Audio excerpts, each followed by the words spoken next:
Hello बच्चों, चलिए आज हम लोग विद्युत का अगला लेक्चर स्टार्ट करते हैं। देखिए हम लोग का जो पहला हेडिंग रहेगा वह है प्रतिरोधकता या विशिष्ट प्रतिरोध। और अगला जो हेडिंग समझेंगे वह समझेंगे कि जो विद्युत प्रतिरोध होता है वह किन किन कारकों पे क्या करता है, निर्भर करता है।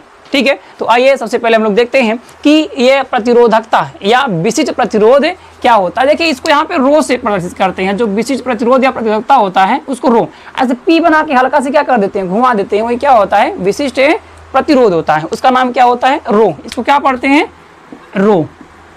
ठीक है, इसको क्या पढ़ते हैं, रो पढ़ते हैं। ठीक है, देखिए विशिष्ट प्रतिरोध या प्रतिरोधक किसे कहते हैं, यहाँ पे लिखा हुआ है कि किसी पदार्थ का विशिष्ट प्रतिरोध उस पदार्थ के 1 मीटर लंबाई तथा 1 मीटर स्क्वायर अनुप्रस्थ काट के क्षेत्रफल वाले तार के प्रतिरोध के क्या होता है, बराबर होता है। यानी जो किसी पदार्थ का जो विशिष्ट प्रतिरोध होता है वह उस पदार्थ के 1 मीटर लंबाई, ठीक है, 1 मीटर लंबाई तथा 1 मीटर स्क्वायर अनुप्रस्थ काट के क्षेत्रफल के तार के प्रतिरोध के क्या होता है, बराबर होता है। वही क्या कहलाता है, प्रतिरोधकता या विशिष्ट प्रतिरोध। ठीक है, सही, इसको समझते हैं तो मैथमेटिकल मेथड से समझ लेते हैं इसको।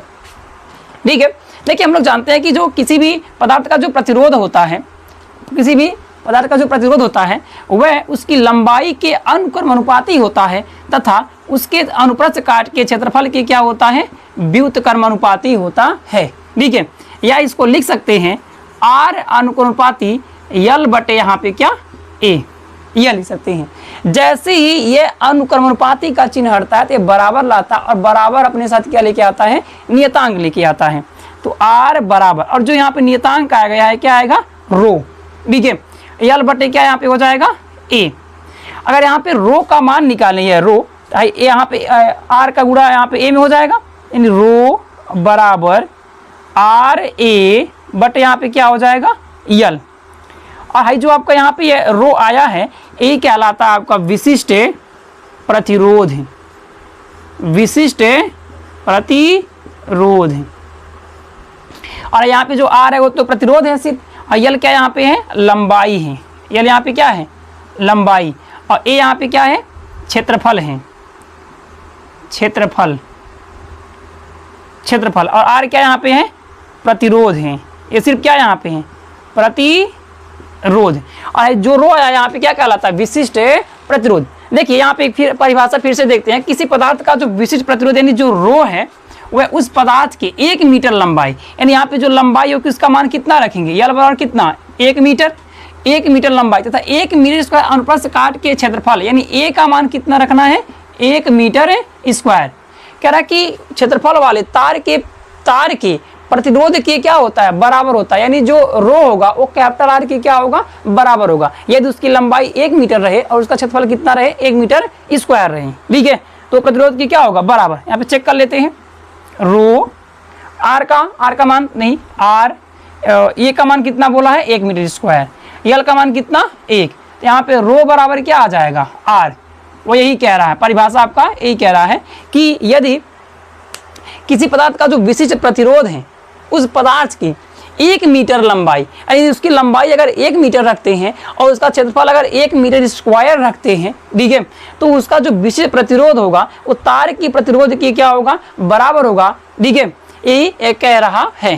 ठीक है, बात समझ में आया। इसके आगे हम लोग अब देखेंगे कि किसी भी चालक तार का जो प्रतिरोध होता है वो किन किन कारकों पर निर्भर करता है। ठीक है, तो आइए आगे देखते हैं। ठीक है, देखिए अगला जो हेडिंग है वो ये है कि चालक के प्रतिरोध की निर्भरता, मतलब किसी चालक तार का जो प्रतिरोध होता है वो किन किन कारकों पे क्या करता है, निर्भर करता है, ये इसको समझना है। देखिए जो इसमें पहला है वह है चालक की लंबाई। चालक की लंबाई, चालक की लंबाई। देखिए ये चालक की लंबाई पे कैसे निर्भर करता है, ये किसी भी चालक तार का जो प्रतिरोध होता है उसकी लंबाई के अनुक्रमानुपाती होता है। किसी चालक तार का जो प्रतिरोध होता है वह उसकी लंबाई की क्या होता है, अनुक्रमानुपाती होता है। देखिए यह अनुक्रमानुपाती का चिन्ह यह दर्शाता है कि अगर इस वाले को यानी यल को जितना ही बढ़ाएंगे आर का मान उतना ही क्या होगा, बढ़ेगा। ठीक है, लंबाई अगर आप खूब बढ़ा देंगे तो प्रतिरोध क्या हो जाएगा, आपका बढ़ जाएगा। ठीक है, तो पहला था यह निर्भरता की चालक की लंबाई पे। किसी भी चालक तार की लंबाई बढ़ाने पे उस चालक तार का जो प्रतिरोध होता है वो क्या होता है, बढ़ता है। ठीक है, अगर इस लंबाई को घटाएंगे तो प्रतिरोध क्या होगा, घटेगा। ठीक है, मतलब इसको बढ़ाएंगे तो बढ़ेगा, घटाएंगे तो ये वाला क्या होगा, घटेगा। ठीक है, देखिए दूसरा जो है, दूसरा है क्षेत्रफल पर, क्षेत्रफल पर, दूसरा है क्षेत्रफल पर। यदि किसी चालक तार का अनुप्रस्थ काट का क्षेत्रफल यदि बढ़ाते हैं, देखिए यदि क्या करेंगे, बढ़ाएंगे, तो उसका जो प्रतिरोध होता है वो क्या होता है, घटता है। ऐसा इसलिए होता है क्योंकि किसी चालक तार का जो प्रतिरोध होता है वह उसकी अनुप्रस्थ काट के क्षेत्रफल की क्या होता है, व्युत्क्रमानुपाती होता है।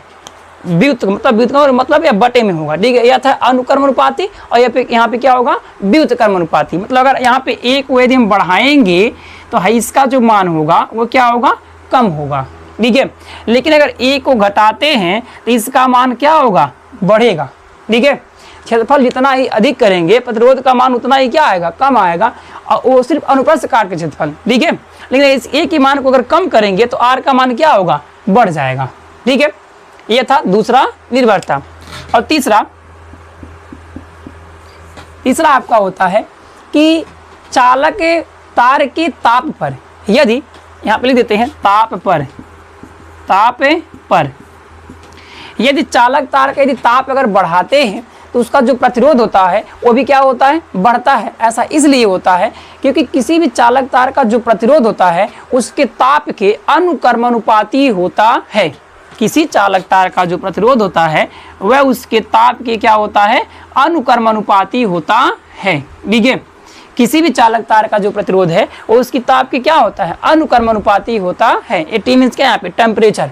ठीक है, अगर इस टी को बढ़ाएंगे, ताप को बढ़ाएंगे तो आर का मान भी क्या होगा, बढ़ता है। ठीक है, अगर ताप को बढ़ाएंगे तो आर का मान क्या होगा, बढ़ेगा। यदि मान लेते हैं इसको घटाते हैं, टेम्परेचर कम करते हैं, ये भी क्या हो जाएगा, कम हो जाएगा। जैसे आप लोग को अभी बताया गया है कि अगर आप मान लीजिए कि आपका हाथ भीगा हुआ है, अब किसी इलेक्ट्रिक उपकरण को आप छूते हैं तो आपको करंट लगने का ज़्यादा चांस है, लेकिन अगर इस सूखे हाथ से छूते हैं तो आपको करंट लगने का बहुत कम चांस है। ऐसा इसलिए हो रहा है क्योंकि जैसे हम लोग का हाथ भीग जाता है तो टेम्परेचर कम हो जाता है, और टेम्परेचर कम हो जाने से रेजिस्टेंस भी क्या होता है, कम हो जाता है, इससे कि हम लोग को झटका लगने के या करंट लगने का ज़्यादा चांस बनता है।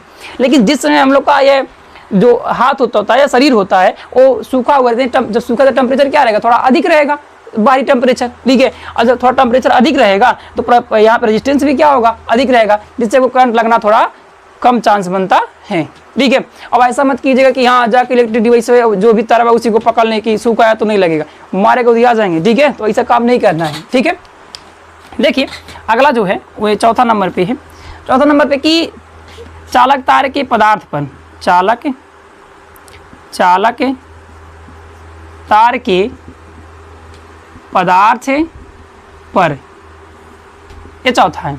देखिए किसी भी चालक तार का जो प्रतिरोध होता है वो चालक तार के पदार्थ पर भी क्या करता है, निर्भर करता है। मतलब इसे कहने का अर्थ यह है कि इसमें भी देखना होता है कि जो आपका चालक तार है वो किस पदार्थ का बना हुआ है। ठीक है, कि वो सोने का है, कि चांदी का है, कि लोहे का है, कि एल्युमिनियम का है, कि कॉपर का है, कि किस चीज़ का है, वो ये देखना पड़ता है।